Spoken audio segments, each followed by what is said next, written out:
This is the greatest temptations that Christians face. And no, it's not just the temptation to sin. The greatest temptation is a temptation to quit. When we get impatient, where we want it immediately.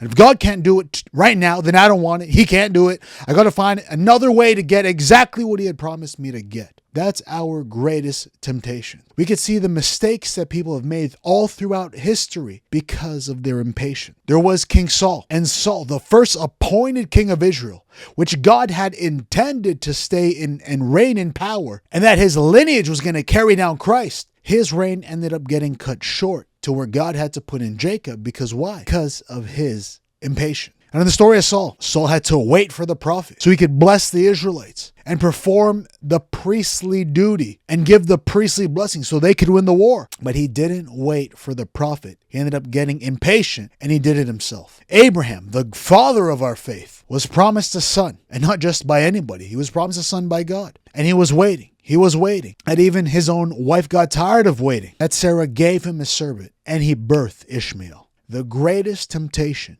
is for mankind to quit, and for us trying to fulfill what God had promised us through means of the flesh. So as you are believing God for big things, as you're believing him for a specific breakthrough in your life, and as you fasted those 21 days with expectation, do not get wary of doing what he's told you to do. This is what the Bible says. Habakkuk chapter 2 verse 3 says, "For the vision is yet for an appointed time, but at the end it will speak and not lie. Though it tarry, wait for it, because it will surely come. It shall not tarry." Wait for it. And by waiting, I don't mean just to sit down and do nothing. Keep on praying. Keep on sowing. Keep on believing. Keep on working for the kingdom with an expectation that you are going to get the breakthrough. There is an appointed time for your breakthrough.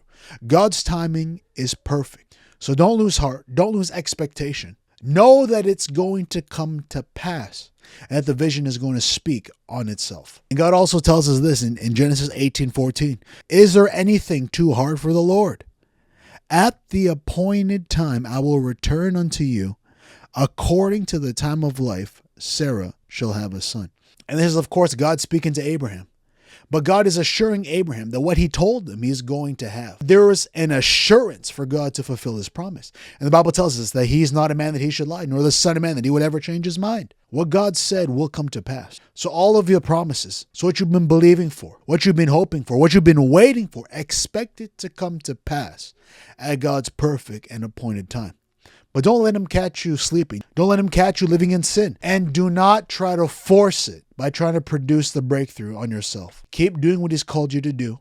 Keep working with expectation. And he is going to bring the breakthrough. You're going to get it this year. This is not going to be a year like all the others.